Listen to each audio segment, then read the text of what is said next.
khutbah Jum'ah teng masjid, alhamdulillah biasa niku.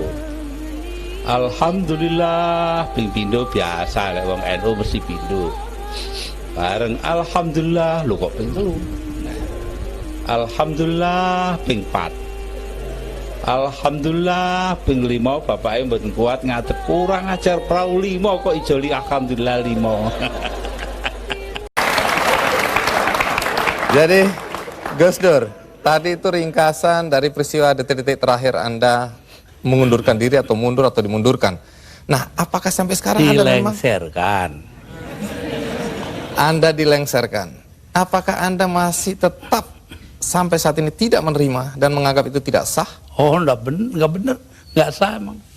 Itu proyek politik dari MPR. Karena itu Amin Rais tidak merasa perlu memberitahu saya. Iya, dulu Anda atau sampai sekarang bahkan Anda tetap menganggap itu sebagai pelanggaran konstitusi. Pelanggaran apa sebenarnya? Pelanggaran konstitusi karena di situ ada insubordinasi. Insubordinasi itu siapa yang mimpin? Yang mimpin Kapolri Bimantoro dan Panglima TNI namanya Widodo AS, sekarang Menko. Udah itu apa adanya saya ngomongin. Tapi begini Gus, setelah Anda merasa itu tidak sah, tapi toh kenyataannya Gus Dur digantikan oleh Megawati, kemudian sekarang kita punya presiden namanya SBY, semua berjalan normal saja. Lalu apa negatifnya bagi bangsa dengan pencopotan Anda tadi? Bukan soal bangsa, ini soal hukum.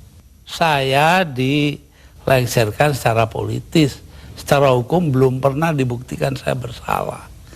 Yang bersalah bahkan pansusnya DPR yang dipimpin oleh sekarang Menteri Sosial Bakhtiar Hamzah. Yaitu menurut undang-undang pansus-pansus itu harus tutup pintu supaya nggak didengar orang dari luar. Tapi oleh Bakhtiar Hamzah dibuka 10 cm, di situ berjejer-jejerlah tipnya wartawan.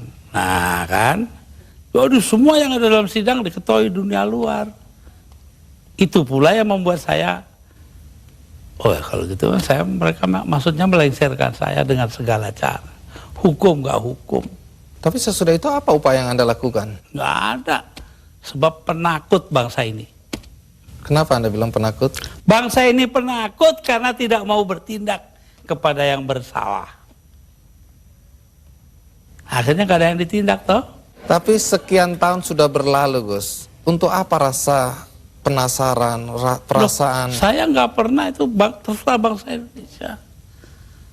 Saya itu memaafkan semua sampai istri saya marah kepada saya karena saya pergi ke rumah Megawati. Tapi kenapa Anda lalu ke Megawati kalau memang Anda marah dan kecewa? Saya nggak marah, yang mestinya marah itu bangsa ini. Mereka diem aja lah, kenapa saya jadi? Gus Dur, dalam upaya mencopot Anda, siapa orang yang paling bertanggung jawab atas pencopotan tersebut menurut Anda? 2. Siapa? Amin Rais dan Megawati. Mengapa? Hah? Tanya sana dong, bertanya. Nah, kalau memang Megawati dan Amin Rais dianggap orang yang paling bertanggung jawab atas pencopotan Anda, apakah Anda dendam sama mereka? Nah, ngapain dendam sama Amin? Artinya Gus Dur sudah melupakan itu, sudah memaafkan. Maafkan, lupa sih enggak. Nah, pernahkah setelah peristiwa ini, apakah itu Megawati atau Amin Rais datang ke Anda untuk meminta maaf? Enggak ada. Mereka merasa dirinya benar, ya sudah. Besok-besok akan terbukti oleh bangsa ini sendiri. Besok-besok akan terbukti oleh bangsa ini sendiri. Anda dan Megawati ingin dihabisi. Dan statement itu terbuka loh, Gus Dur. Dugaan Anda kata-kata dihabisi ini, dihabisi karirnya atau dibunuh? Tanya Pak Harto. Kenapa? Karena Faisal Tanjung mengucapkan itu.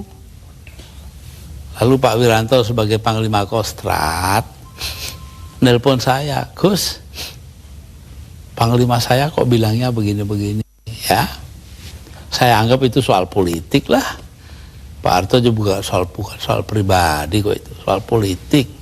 Politik mengharuskan itu ya itu, tapi saya tahu juga kebiasaan Raja Jawa. Pak Harto kan anggap dirinya Raja Jawa. Apa yang dilakukan tangan kanan, tangan kiri nggak boleh tahu. Karena itu saya bilang sama Pak Wiranto, begini Pak Wir, tolong Anda pergi ke Pak Harto, tanya omongannya Faisal Tanjung yang begitu itu betul nggak? Apa jawabnya Pak Harto di Cendana kepada Pak Wiranto? Bahwa, wah nggak mungkin dong saya begitu.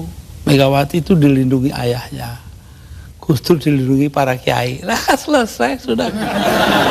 Mau soal politik, saya nggak ada dendam pribadi, nggak ada. Malah saya terus terang aja, ini ada Yeni anak saya ini, ikut saya kemarin hari raya pertama hari Sabtu, saya soal Pak Harto, ya maaf-maafan hari raya sudah selesai, terus makan pulang. Ya, tapi ini kan untuk meluruskan sejarah, jangan sampai orang salah paham mengenai ini. Pak Faisal Tanjung juga secara terbuka mengklarifikasi bahwa tidak pernah ada itu. Jadi apa yang Anda kalau bilang, Pak Wiranto dong, dia mengatakan Pak Wiranto bohong. Anda bilang ada operasi naga hijau, naga merah, itu kan orang bilang. Memang ya begitu, saya dengarnya kok. Gus Dur ini ngarang-ngarang aja. Ya saya nyatanya nanti sejarah akan buktikan betul tidaknya itu. Tapi Gus Dur sendiri pernah datang ke Pak Harto untuk mengklarifikasi ini? Nggak perlu, ngapain? Tapi dari penjelasan Pak Wiranto memang Pak Harto bilang tidak pernah ada karena tadi itu ya. Kayak kemarin ini, saya ke tempatnya Pak Harto. Sepulang saya dengan suara terbata-bata karena Pak Harto itu sudah banyak lupa. Itu ngomong kepada para ajudannya. Ngomongnya apa? Saya pengen ngomong dengan Gus Dur panjang-panjang tapi nggak bisa. Itu tuh. Coba. Kenapa nggak bisa? Ya karena dia pelupa itu, terbanyak yang lupa. Pak Harto itu orang pinter loh. Jasanya bagi bangsa ini besar sekali walaupun dosanya juga besar.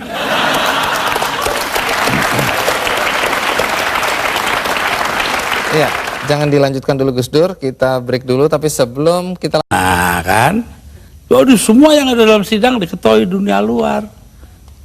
Itu pula yang membuat saya, oh ya kalau gitu mereka maksudnya melengsarkan saya dengan segala cara. Hukum nggak hukum. Tapi sesudah itu apa upaya yang Anda lakukan? Nggak ada. Sebab penakut bangsa ini. Kenapa Anda bilang penakut? Bangsa ini penakut karena tidak mau bertindak kepada yang bersalah. Akhirnya nggak ada yang ditindak toh. Tapi sekian tahun sudah berlalu Gus. Untuk apa rasa penasaran, perasaan? Loh, saya nggak pernah itu terserah bangsa Indonesia. Saya itu memaafkan semua sampai istri saya marah kepada saya karena saya pergi ke rumah Megawati.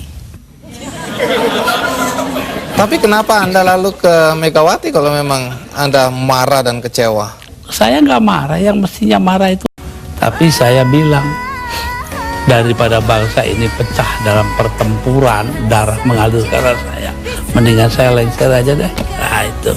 Tapi omongan ini kan dibilang omongan ngawur Gus. Karena faktanya ketika Anda bilang nanti jutaan orang akan datang masuk Jakarta, orang-orang dari Jawa Timur. Begitu ditunggu-tunggu nggak datang. Saya yang nahan kok.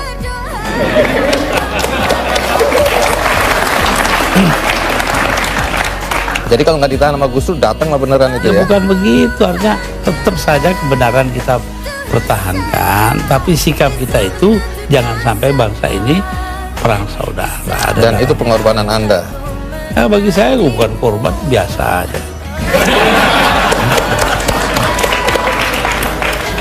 Nah, satu pemandangan yang kurang elok Gus, Anda keluar memakai celana pendek dan kaos oblong.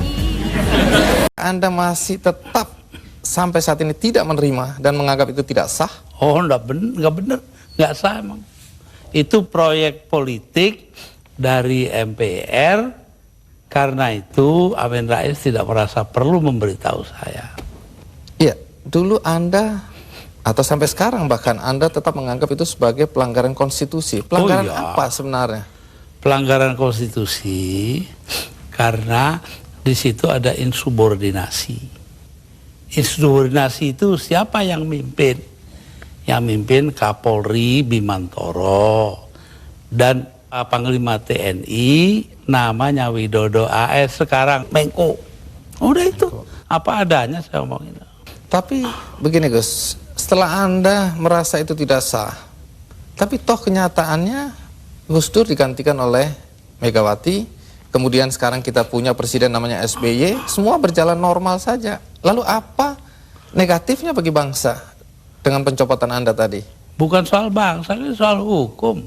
Saya dilengsarkan secara politis. Secara hukum belum pernah dibuktikan saya bersalah. Yang bersalah bahkan pansusnya DPR yang dipimpin oleh sekarang Menteri Sosial Bakhtiar Hamzah. Yaitu menurut undang-undang, pansus-pansus itu harus tutup pintu supaya nggak didengar orang dari luar. Tapi oleh Bakhtiar Hamzah dibuka 10 cm, di situ berjejer-jejer lah tipnya wartawan. Nah kan, waduh, semua yang ada dalam sidang diketahui dunia luar. Itu pula yang membuat saya, oh ya kalau gitu mereka maksudnya melengsarkan saya dengan segala cara. Hukum nggak hukum. Tapi sesudah itu apa upaya yang Anda lakukan? Nggak ada. Sebab penakut bangsa ini. Kenapa Anda bilang penakut? Bangsa ini penakut karena tidak mau bertindak kepada yang bersalah. Akhirnya nggak ada yang ditindak toh. Tapi sekian tahun sudah berlalu Gus. Untuk apa rasa penasaran, perasaan? Loh, saya nggak pernah itu terserah bangsa Indonesia. Saya itu memaafkan semua. Sampai istri saya marah kepada saya karena saya pergi ke rumah Megawati. Tapi kenapa Anda lalu ke Megawati kalau memang Anda marah dan kecewa? Saya nggak marah, yang mestinya marah itu bangsa ini. Mereka diem aja lah, kenapa saya jadi ribut? Saya nggak mau ribut. Baik, Gus Dur. Tapi disuruh, memandang itu benar, nggak bisa dong. Orang kan ada batasnya. Barang antara benar dan salah. Jadi yang benar dalam hal ini, salah satu yang masih menjadi perdebatan sampai sekarang adalah ketika Gus Dur membubarkan Departemen Sosial dan Departemen Penerangan. Kalau Departemen Sosial dulu, apa alasan persisnya? Sementara banyak orang terlantar yang harus diayomi oleh departemen itu. persisnya itu. Karena departemen itu yang mestinya mengayomi rakyat, ternyata korupsinya gede-gedean. Sampai hari ini. Kalau membunuh tikus kan tidak perlu membakar lumbungnya. Oh memang. Kenapa Anda bakar lumbungnya? Bukan. Karena tikusnya sudah menguasai lumbung.